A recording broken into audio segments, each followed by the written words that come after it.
and asking them to monitor certain areas on Election Day. How concerned are you about the potential for violence?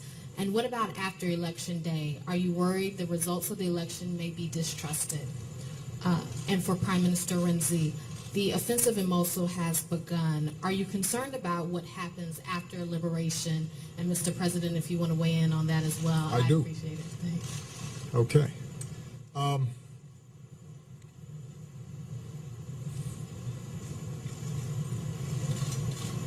One of the great things about America's democracy is we have a vigorous, sometimes bitter, political contest. And when it's done, historically, regardless of party, the person who loses the election congratulates the winner, reaffirms our democracy, and we move forward. That's how democracy survives, because we recognize that there's something more important than any individual campaign, and that is making sure that the integrity and trust in our institutions sustains itself, because democracy by definition works by consent, not by force. I have never seen in my lifetime or in modern political history any presidential candidate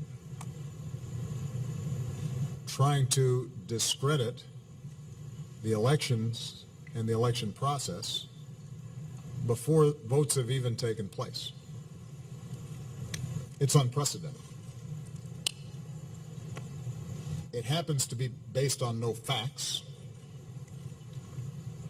Every expert, regardless of political party, regardless of ideology, conservative or liberal, who has ever examined these issues in a serious way will tell you that instances of significant voter fraud are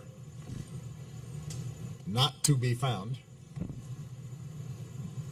that, keep in mind, elections are run by state and local officials, which means that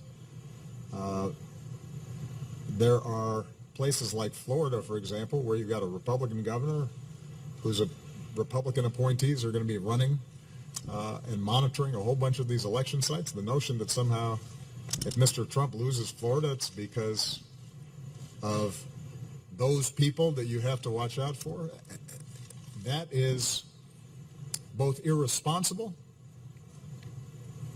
and, by the way, doesn't really show the kind of leadership and toughness that you'd want out of a president. You start whining before the game's even over. If whenever things are going badly for you and you lose, you start blaming somebody else, then you don't have what it takes to be in this job. Because there are a lot of times when things don't go our way or my way.